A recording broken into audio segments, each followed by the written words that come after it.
اللہ سبحانہ و تعالیٰ کا بے حد احسان ہے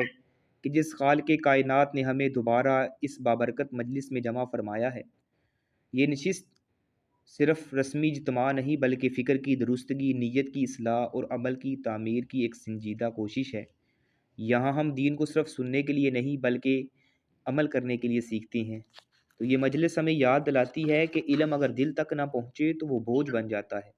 اور اگر عمل میں نہ ڈلے تو وہ حجت بن جاتا ہے۔ تو اصل کامیابی اسی میں ہے کہ سیکھا ہوا علم ہمارے اخلاق، عبادات اور ہمارے معاملات میں بھی نظر آئے۔ تو بڑھتے ہیں اپنے لیسن کی جانب۔ آج ہمارا باب نمبر 40 ہے۔ حدیث نمبر جو ہے وہ 138 ہے، جس میں نماز عیدین کے حوالے سے تذکرہ کیا گیا ہے۔ بسم اللہ الرحمن الرحیم۔ عن عبد اللہ بن عمر رضی اللہ عنہما قال کان النبی صلی اللہ علیہ وسلم و ابو بکر و عمر یصلون العیدین قبل الخطبہ، رواہ البخاری والمسلم۔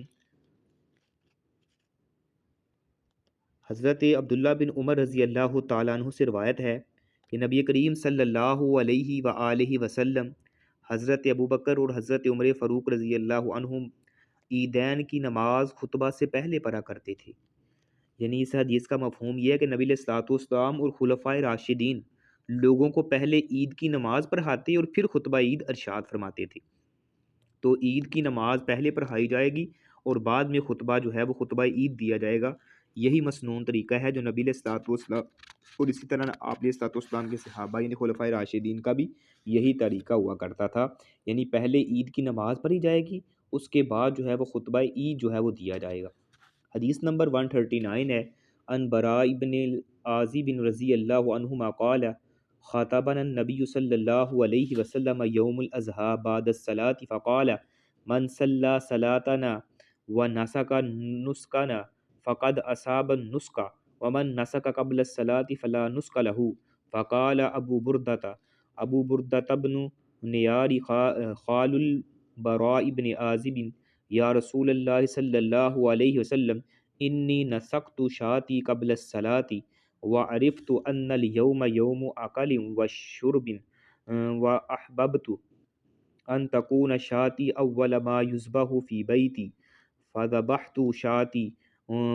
وتغدیت قبل ان آتی الصلاة قال شاتک شات لحم قال یا رسول اللہ صلی اللہ علیہ وسلم فإن عندنا عناقا وهي أحب إلينا من شاتين افتجزی انی قال نعم ولن تجزی عن احد بعدک۔ حضرت براء بن عازب رضی اللہ تعالیٰ عنہ سے روایت ہے، فرمایا کہ نبی کریم صلی اللہ علیہ وآلہ وسلم نے قربانی کے دن نماز کے بعد ہم سے خطاب کیا اور فرمایا کہ جس نے ہماری نماز کی مانند نماز پڑھی، ہماری قربانی کی طرح جو ہے وہ قربانی دی، تو اس نے قربانی کا اجر و ثواب پا لیا، اور جس نے نماز سے پہلے قربانی کر دی اس کی قربانی نہیں ہوئی۔ براء بن عازب کے ماموں ابو بردہ بن نیار نے کہا یا رسول اللہ صلی اللہ علیہ وسلم میں نے اپنی بکری نماز سے پہلے ذبح کر دی ہے، تو میں تو یہ جانتا تھا کہ آج کھانے پینے کا دن ہے، میں نے پسند کیا کہ میری بکری میرے گھر میں جو ہے وہ سب سے پہلے ذبح ہو، تو میں نے اپنی بکری ذبح کی اور نماز سے پہلے ہی میں نے صبح کا کھانا بھی کھا لیا۔ آپ نے فرمایا آپ کی بکری تو گوشت کی بکری ہے۔ اس نے عرض کیا یا رسول اللہ ہمارے پاس ایک ایسی بکری کا بچہ موجود ہے جسے ہم پٹھ کہتے ہیں، جو ہمیں دو بکریوں سے بھی زیادہ عزیز ہے، تو کیا وہ میری طرف سے کافی ہو جائے گی؟ فرمایا ہاں، مگر تیرے بعد کسی کی طرف سے وہ کفایت نہیں کرے گی۔ یہ حدیث کا ترجمہ ہے۔ تو اس کا مفہوم یہ ہے کہ نبی علیہ الصلوۃ والسلام نے قربانی کے دن نماز پڑھانے کے بعد خطبہ ارشاد فرمایا، اور اس میں قربانی کے مسائل بیان کرتے ہوئے یہ بات بھی ارشاد فرمائی کہ جس نے نماز عید پڑھنے سے پہلے قربانی کر دی ہے اسے قربانی کا ثواب نہیں ملے گا۔ قربانی کرنے کا وقت نماز کی ادائیگی کے بعد ہے۔ یہ بات سن کر حضرت براء بن عازب کے ماموں تھے حضرت ابو بردہ، انہوں نے خدمت میں عرض کی کہ یا رسول اللہ میرے علم میں تو یہ بات تھی کہ آج کھانے پینے کا دن ہے، تو لہٰذا میں نے جو ہے وہ اپنی بکری کو ذبح کر دیا اور اس کا گوشت بھی کھا لی ہے۔ تو آپ نے فرمایا یہ قربانی نہیں ہوئی، یہ تو تم نے ذائقہ دہن کے لیے گوشت حاصل کی ہے۔ اس نے عرض کی یا رسول اللہ میرے پاس ایک کھیری بکری موجود ہے جس میں نے بڑے اہتمام سے پالا ہے، اور مجھے وہ دوسری دو بکریوں سے بھی زیادہ محبوب ہے۔ ایسی ہے جو دو دانتی نہیں ہے، دو دانتی نہیں ہے، اس کی جو عمر ہے وہ قربانی کو نہیں پہنچتی، چھوٹی ہے، تو لیکن وہ مجھے باقی دونوں بکریوں سے زیادہ محبوب اور عزیز ہے۔ تو آپ علیہ الصلوۃ والسلام نے فرمایا ہاں تیرے لیے پھر اجازت ہے، البتہ آپ کے بعد اور کسی کو بھی اجازت نہیں ہے، یعنی ایسی بکری جو جس کی ابھی عمر پوری نہ ہو وہ ذبح کرنے کی اجازت نہیں ہے، صرف تیرے لیے اجازت ہے۔ تو اس حدیث سے احکام یہ نکل رہے ہیں کہ پہلے نماز عید پڑھنا، پھر خطبہ دینا، ایک تو یہ چیز، اور دوسری جو نماز اور خطبے میں حاضر ہو پھر فارغ ہو کر جو ہے وہ اس نے قربانی دی تو اس کی سنت کی اتباع کی، یعنی جس نے پہلے نماز پھر خطبہ سنا پھر فارغ ہو کر قربانی دی اس کی سنت نے اس نے جو ہے وہ سنت کی اتباع کی ہے۔ تو نماز عید میں حاضری جو ہے وہ قربانی کی قبولیت کی علامتوں میں سے ایک علامت بھی ہے۔ جس نے نماز سے پہلے جانور ذبح کر دی ہے اس کی قربانی قبول نہیں ہوگی، نماز ختم ہوتے ہی قربانی کا وقت شروع ہو جاتا ہے۔ تو عید کا دن جو ہوتا ہے وہ خوشی اور فرحت کا دن ہوتا ہے اور کھانے پینے کا دن ہے، اس دن جو ہے وہ شرعی حدود میں رہتے ہوئے خوشی کا اظہار بھی عبادت ہے۔ تو قربانی کے لیے جانور کا دھوندا ہونا بھی شرط ہے۔ کھیرے جانور کی قربانی اسی صورت میں جائز ہوگی جبکہ یعنی ایسا جانور میسر نہیں ہے جس میں جو ہے وہ بیر کا ملتا ہے، لیکن اس کی بھی تب اجازت ہے جب وہ دو دانتا مل نہ رہا ہو۔ جی تو حدیث نمبر 140 ہے، ان جندب بن عبد اللہ البجلی رضی اللہ عنہ قال صلی رسول اللہ صلی اللہ علیہ وسلم یوم النحر ثم خاطب ثم ذبح وقال من ذبح قبل ان يصلي فليذبح اخرى مکانها ومن لم يذبح فليذبح بسم اللہ، متفق علیہ۔ حضرت جندب بن عبداللہ الباجلی رضی اللہ تعالیٰ عنہ سے روایت ہے، فرماتے ہیں کہ نبی علیہ الصلوۃ والسلام نے قربانی کے دن نماز پڑھائی، پھر خطبہ دیا، پھر ذبح کیا اور فرمایا جس نے ذبح کیا پہلے اس سے کہ وہ نماز پڑھے تو وہ اس کی جگہ یعنی دوسرا جانور ذبح کرے، اور جس نے ذبح نہیں کیا وہ اللہ کا نام لے کر ذبح کر لے۔ حدیث کا مفہوم یہ ہے کہ نبی علیہ الصلوۃ والسلام کا زندگی بھر یہ معمول رہا کہ قربانی کے دن پہلے آپ نماز پڑھاتے، پھر خطبہ عید جو ہے وہ ارشاد فرماتے تھے، اس کے بعد آپ قربانی کا جانور ذبح کرتے تھے۔ تو آپ نے یہ مسئلہ بالکل واضح انداز میں امت کے سامنے بیان کیا ہے کہ قربانی کا وقت جو ہے وہ نماز عید سے فراغت کے بعد ہوتا ہے، تو لہٰذا جس نے نماز سے پہلے جانور ذبح کر دیا اس کی قربانی قبول نہیں ہوگی، اس کی جگہ وہ دوسرا جانور جو ہے وہ ذبح کرنا اس کو ہوگا۔ تو اس حدیث سے بھی یہ بھی احکام نکل رہے ہیں کہ عید الاضحیٰ کے دن پہلے نماز ہے، پھر خطبہ ہے اور بعد میں قربانی کی جانور کو ذبح کیا جائے گا۔ قربانی کا وقت جو ہے وہ نماز عید کی فراغت سے شروع ہو جاتا ہے، یعنی جب آپ نے عید کی نماز پڑھ لی ہے تب جو ہے وہ اس کا وقت شروع ہو جاتا ہے۔ جس نے نماز ادا کرنے سے پہلے کوئی جانور ذبح کر دی ہے وہ قربانی کی حیثیت سے قبول نہیں ہوگا، اسے نماز کے بعد دوسرا جانور جو ہے وہ لازماً ذبح کرنا پڑے گا۔ حدیث نمبر 141 ہے، ان جابر رضی اللہ عنہ قال شہدت مع رسول اللہ صلی اللہ علیہ وآلہ وسلم یوم العید فبدا بالصلاة قبل الخطبہ بلا اذان ولا اقامہ ثم قام متوکئا علی بلال فامر بتقوى الله وحث على طاعته ووعظ الناس وذكرهم ثم مضى حتى آتى النساء فوعظهن وذكرهن فقال يا معشر النساء تصدقن فإنكن أكثر حاتب جهنم فقامت امرأة من ستة النساء صفعاء الخدين فقالت لما يا رسول الله صلى الله عليه وسلم فقال لأنكن تكسرن الشكاة وتكفرن العشير قال فجعلنا يتصدقن من هليهن يلقين في صوب بلال من اقراتهن وخواتيمهن۔ حضرت جابر رضی اللہ تعالیٰ عنہ سے روایت ہے، فرمایا کہ میں نے نبی علیہ الصلوۃ والسلام کے پاس عید کے دن جو ہے وہ حاضر ہوتا ہوں تو آپ نے خطبے سے پہلے جو ہے وہ نماز کی ابتدا یعنی خطبے سے پہلے نماز سے ابتدا کی اور بغیر اذان اور اقامت کے، یعنی عید کی نماز کی نہ تو اذان ہوتی ہے اور نہ ہی اقامت ہوتی ہے، پھر آپ نے بلال کے ساتھ ٹیک لگا کے جو ہے وہ کھڑے ہو گئے اور آپ نے اللہ کا تقوی اختیار کرنے کا ہمیں حکم دیا اور ساتھ اور اس کی اطاعت اختیار کرنے کا بھی یعنی ترغیب دلائی کہ اللہ سے ڈرو اور اس کی یعنی احکام کی پیروی کرو، اور لوگوں کو واعظ و نصیحت بھی کی کہ پھر آپ نا عورتوں کے پاس آئے، انہیں واعظ و نصیحت کی اور فرمایا کہ اے خواتین کی گروہ صدقہ دیا کرو، تم میں سے بیشتر جہنم کا ایندھن بنو گی۔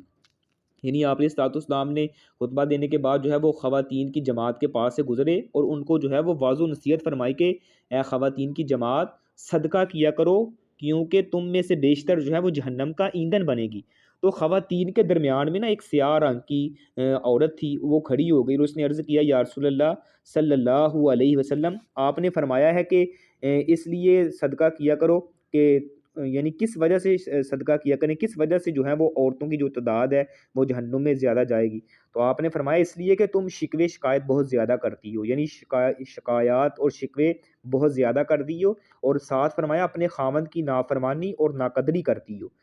شکوے شکایت کرنے کی وجہ سے اور خاوند کی نافرمانی اور ناقدری کرنے کی وجہ سے یعنی تم جو ہے وہ جہنم میں جاؤ گی۔ تو ساتھ یہ فرمایا کہ تم صدقہ کیا کرو۔ تو راوی نے کہا کہ عورتیں اپنے زیور میں سے صدقہ خیرات کرنے لگی، یعنی جو انہوں نے اپنے زیور پہنا ہوا تھا اپنے کانوں میں، اپنے یعنی بازوؤں میں، تو اس کو اتار کے جو ہے وہ حضرت بلال کے کپڑے میں اپنی بالیاں انگوٹھیاں ڈالنے لگی، یہ صدقہ کرنے لگی۔ تو حدیث کا مفہوم یہ ہے کہ نبی علیہ الصلوۃ والسلام صحابہ کرام کو عید کی نماز بغیر اذان اور اقامت کے پڑھائی، پھر آپ نے نماز کے بعد انہیں واعظ و نصیحت کرتے ہوئے تقوی اختیار کرنے کا حکم دیا،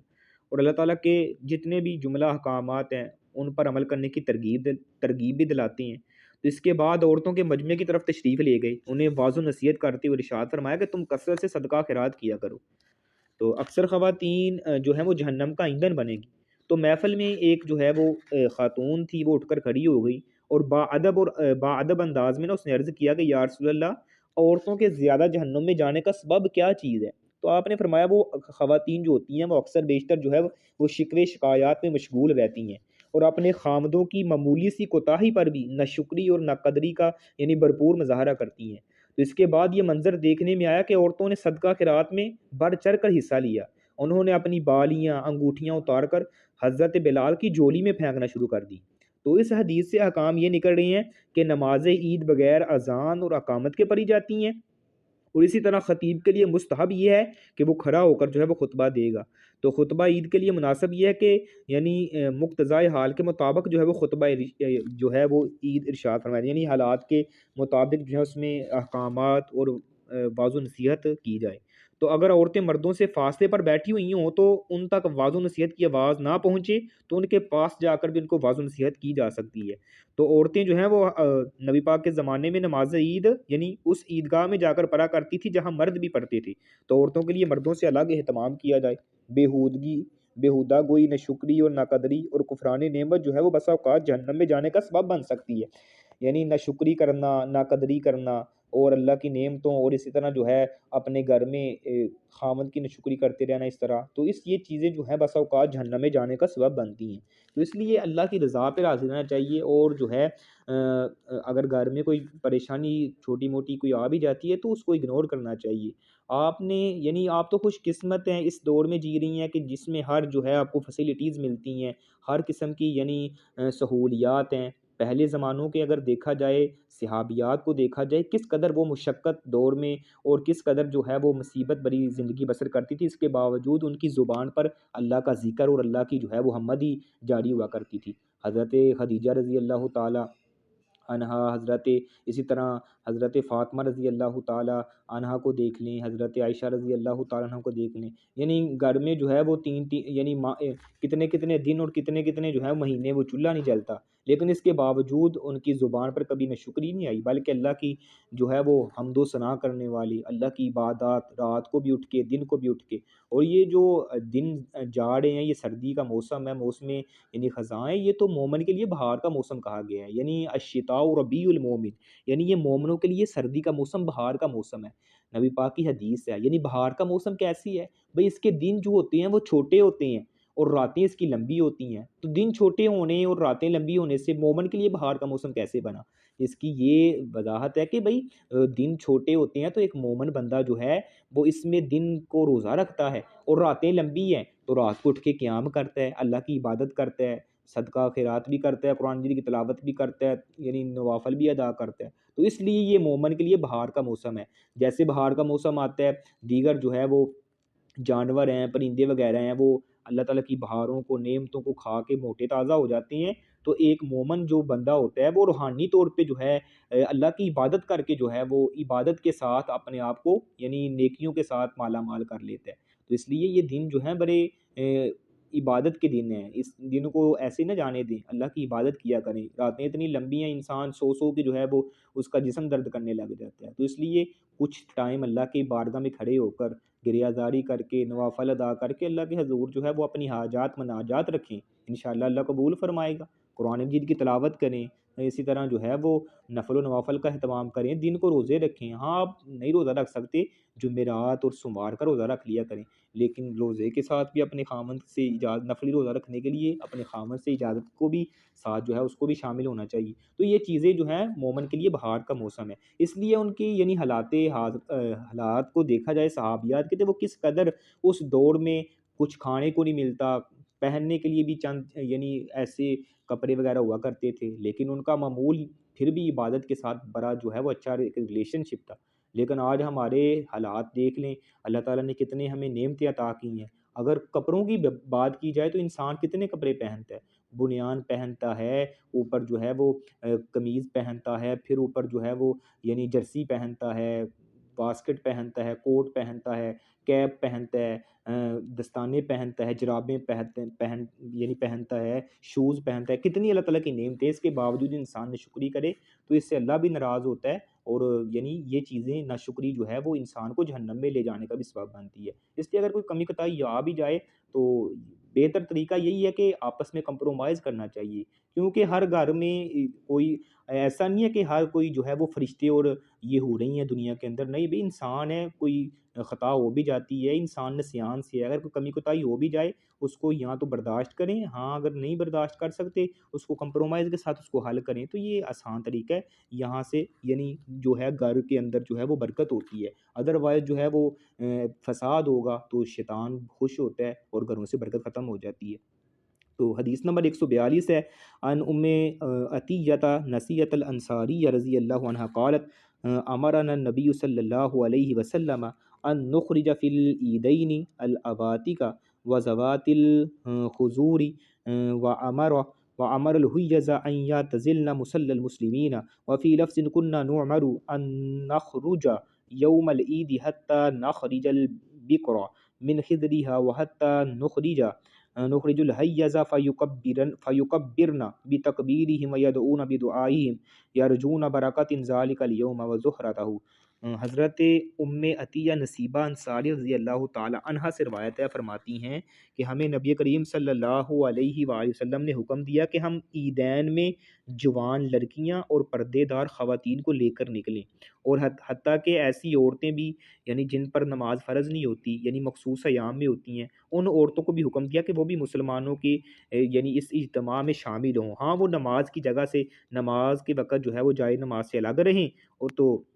ایک روایت میں آتا ہے کہ ہمیں حکم دیا جاتا تھا کہ ہم عید کے دن نکلیں، یہاں تک کہ کنواری لڑکیاں پردے کے ساتھ نکلیں، یہاں تک کہ مخصوص ایام میں جو خواتین ہوتی ہیں وہ بھی عیدگاہ میں باہر نکال کے لائی جائیں، وہ ان کی تکبیر کے ساتھ تکبیر کہیں، ان کی دعا کے ساتھ دعا مانگیں، اور اس دن کی برکت اور پاکیزگی کی امید رکھیں۔ اس حدیث کا مفہوم یہ ہے کہ عید الفطر اور عید الاضحیٰ کا جو دن ہوتا ہے وہ مسلمان کے لیے شان و شوکت، فرحت اور شادمانی اور رحمت و برکت کا دن ہوتا ہے۔ تو ان دونوں دنوں میں مسلمان ایک میدان میں جمع ہو کر اپنے اتحاد اور اتفاق کا مظاہرہ بڑے ہی دل برانہ انداز میں اپنے اللہ کے حضور اجتماعی عبادت گزاری کی صورت میں پیش کرتے ہیں۔ تو اس لیے ہر درجے کی مسلم خواتین کو بھی یہ حکم دیا گیا ہے کہ وہ جس حالت میں بھی ہو عیدگاہ میں حاضر ہو کر اللہ سبحانہ و تعالیٰ کی برکت اور رحمتوں سے اپنی جولیاں بھریں۔ تو نماز عید پڑھنا ہر عاقل بالغ تندرست مسلمان مرد اور عورت کے لیے واجب ہے۔ تو اگر حائضہ عورتیں ہیں نماز کے صف میں شامل نہ ہوں، الگ بیٹھی رہیں اور وہ صرف دعا میں شرکت کریں اور غور سے جو ہے وہ واضح نصیحت سنیں، عیدگاہ کو بھی مسجد کی طرح محترم سمجھا جائے، تو یعنی